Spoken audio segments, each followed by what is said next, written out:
सभी साथियों को मेरा जय हिंद नमस्कार। साथियों, आज के हमारे वीडियो का टॉपिक है भारतीय संविधान के भाग। तो सबसे पहले भारतीय संविधान से जुड़ी कुछ महत्वपूर्ण जानकारी जानते हैं। भारतीय संविधान में टोटल अनुच्छेदों की संख्या है 395। भारतीय संविधान में टोटल अनुसूचियाँ कितनी हैं? तो भारतीय संविधान में टोटल अनुसूचियाँ 12 हैं। भारतीय संविधान में टोटल भाग कितने हैं? भारतीय संविधान में टोटल भाग 22 हैं। भारतीय संविधान में कुछ संशोधन करके कुछ भाग जोड़े गए, जैसे भाग 4 का 9 का ख, 9 का खा, तो वैसे टोटल 25 हो जाते हैं, लेकिन क्रम के ही अनुसार, यानी टोटल अभी भी भारतीय संविधान में टोटल भाग हैं 22। परीक्षा में भी 22 से रिलेटेड ही क्वेश्चन पूछे जाते हैं। चलिए अब देखते हैं भारतीय संविधान के भाग। तो साथियों, भारतीय संविधान के भाग को जानने से पहले जानते हैं भारतीय संविधान के भाग है क्या। तो साथियों, आपको बता दें कि भारतीय संविधान में 395 अनुच्छेद हैं। अब जैसे एक विषय से रिलेटेड जितने भी अनुच्छेद हैं, उन अनुच्छेदों को एक ग्रुप में रख दिया गया। जैसे राज्य से संबंधित जितने भी अनुच्छेद हैं उनका ग्रुप बना दिया गया और उनको एक ग्रुप में रख दिया गया, वैसे भारत में उन्हें भारतीय संविधान का भाग कहा गया।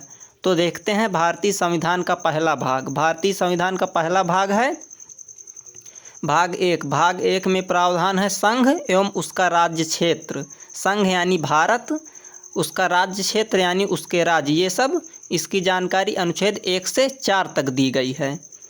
अगला भाग है भाग 2। भाग 2 में प्रावधान है नागरिकता का, यानी भारत के नागरिक कौन होंगे, भारत की नागरिकता कैसे प्राप्त की जाती है, इसके विषय में पूरी जानकारी दी गई है भाग 2 में, जो कि अनुच्छेद 5 से लेकर 11 तक है।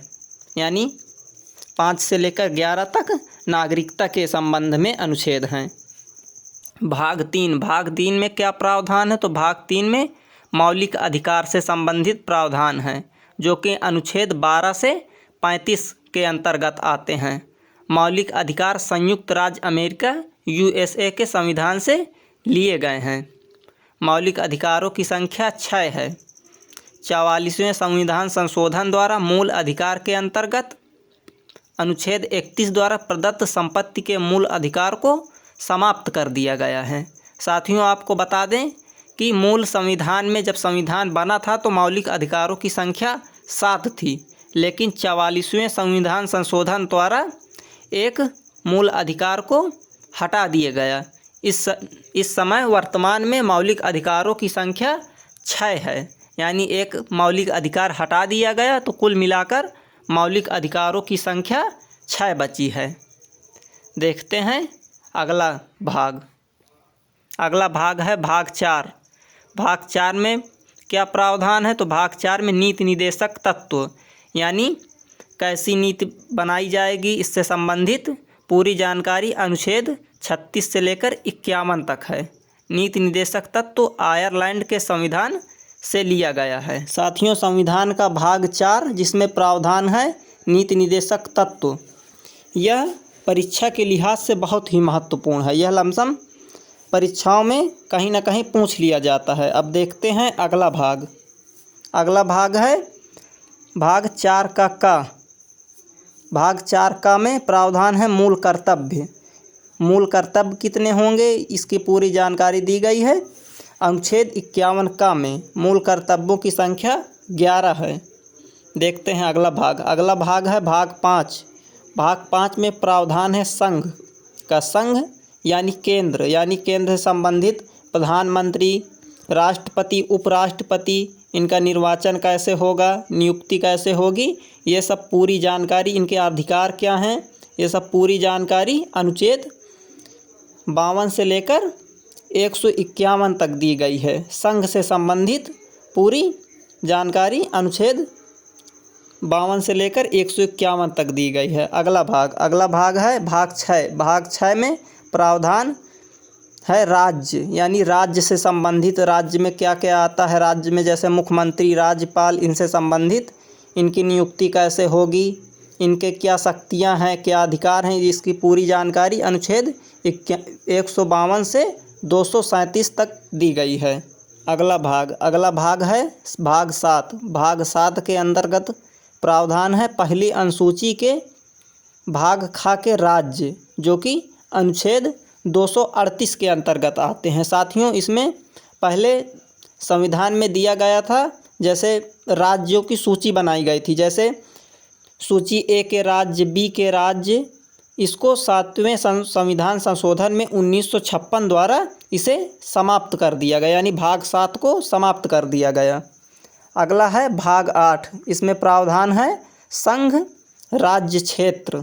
ये अनुच्छेद 239 से लेकर 242 तक आ जाता है संघ राज्य क्षेत्र। अगला भाग है भाग 9। भाग 9 में प्रावधान है पंचायतें। साथियों, आपको बता दें कि भारतीय संविधान में ग्रामीण इलाकों के लिए ग्रामीण प्रशासन संबंधी एक प्रशासन इकाई बनाई गई थी, जिनमें जैसे ग्राम सभा, ब्लॉक से संबंधित पूरी जानकारी अनुच्छेद 243 में दी गई है, यानी ग्राम सभा में कैसे क्या होता है पूरी जानकारी अनुच्छेद 243 में दी गई है। अगला भाग है भाग 9। भाग 9 में प्रावधान है नगर पालिकाएँ। साथियों, जैसे ग्राम सभाएँ संबंधित था, वैसे नगर पालिका में शहरों में नगर पालिका बनाई गई। इसकी पूरी जानकारी भी अनुच्छेद 243 में है। अगला भाग है भाग 9 का खा। भाग 9 खा में प्रावधान है सहकारी समितियां।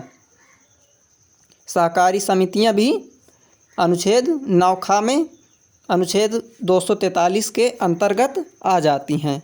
देखते हैं अगला कौन सा है प्रमुख महत्वपूर्ण भाग।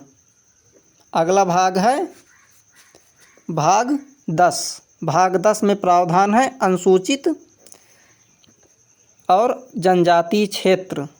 साथियों, आप जानते होंगे कि भारत में कई प्रकार की अनुसूचित जाति और जनजातियां पाई जाती हैं, तो इनसे संबंधित जो भी प्रावधान हैं, इनको अलग से क्या सुविधाएं दी जाएंगी, इनसे पूरी संबंधित जानकारी अनुच्छेद 244 और 244 का में दी गई हैं। अगला भाग है भाग 11। भाग 11 में क्या प्रावधान है, तो भाग 11 में प्रावधान है संघ और राज्यों के बीच संबंध, जो कि अनुच्छेद 245 से 263 तक दिए गए हैं, यानी संघ और राज्यों के बीच कैसे संबंध होंगे, ये पूरी जानकारी। अगला भाग है भाग 12। भाग 12 में प्रावधान है वित्त, संपत्ति, संविदाएं और वाद, जो कि अनुच्छेद 264 से 300 का तक आते हैं। अगला भाग है भाग 13। भाग 13 में प्रावधान है भारत के राज्य क्षेत्र के भीतर व्यापार, वाणिज्य एवं समागम, जो कि अनुच्छेद 301 से 307 के अंतर्गत आते हैं। इसमें भारत के राज्य क्षेत्र के भीतर व्यापार, वाणिज्य एवं समागम से संबंधित जानकारी दी गई है भाग 13 में।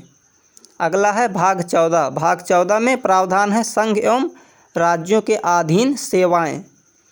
इससे संबंधित अनुच्छेद ये 308 से 323 से संबंधित है। अगला भाग है भाग 14 का। भाग 14 का में प्रावधान है अधिकरण, जो कि अधिकरण 323 का से 323 खा तक आ जाता है अधिकरण, जो कि भाग 14 में आता है। देखते हैं अगला कौन सा है महत्वपूर्ण भाग। अगला भाग है भाग 15। भाग 15 के अंतर्गत आ जाता है निर्वाचन, जो कि अनुच्छेद 324 से 329 तक है। इस भाग में साथियों निर्वाचन से संबंधित प्रावधान दिए गए हैं। यानी साथियों, हम आपको बता दें कि आप भारत में लोकतांत्रिक प्रक्रिया है चुनाव की, तो चुनाव निष्पक्ष कैसे हो, निर्वाचन आयोग का गठन, इससे संबंधित पूरी जानकारी भाग 15 में अनुच्छेद 324 से लेकर 329 तक दी गई है। अगला भाग है भाग 16। इसमें कुछ वर्गों के विषय में उपबंध, जो कि अनुच्छेद 330 से 342 तक दिया गया है। अगला भाग है भाग 17, जिसमें प्रावधान है राजभाषा, जो कि अनुच्छेद 343 से 351 तक दिया गया है। इसमें 343 अनुच्छेद में है कि भारत की राजभाषा हिंदी होगी एवं लिपि देवनागरी होगी।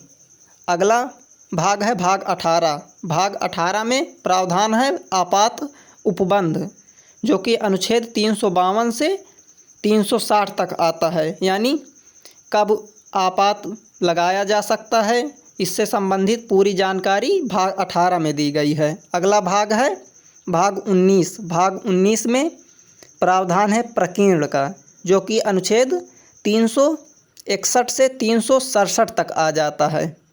अगला भाग है भाग 20। भाग 20 में प्रावधान है संविधान संशोधन का, यानी संविधान संशोधन, भारत में संविधान में संशोधन कैसे किया जा सकता है, इससे संबंधित पूरी जानकारी अनुच्छेद 368 में है, जो कि भाग 20 के अंतर्गत आता है। इसमें बताया गया है कि आवश्यकता पड़ने पर संविधान संशोधन किया जा सकता है। अगला भाग है भाग 21। भाग 21 में प्रावधान क्या है, तो इसमें प्रावधान है अस्थायी संक्रमणकालीन और विशेष उपबंध, जो कि अनुच्छेद 369 से 392 के अंतर्गत आता है। अगला भाग है भाग 22। भाग 22 में प्रावधान है संक्षिप्त नाम, प्रारंभ, हिंदी में प्राधिकृत, पाठ और निरसन। तो ये रहे हमारे भारतीय संविधान के पूरे 22 भाग और उनसे संबंधित प्रावधान और किन किन अनुच्छेदों के अंतर्गत आते हैं, इससे संबंधित पूरी जानकारी। तो यदि आपको वीडियो अच्छा लगा हो तो हमारे वीडियो को लाइक करें और दोस्तों के साथ शेयर करें और चैनल को भी सब्सक्राइब करें, ताकि हम आपके लिए इसी तरह के महत्वपूर्ण वीडियो लेकर आते रहें और आप इन वीडियो को देखकर अपनी आने वाली अगली परीक्षाओं को उपयोगी बना सकें।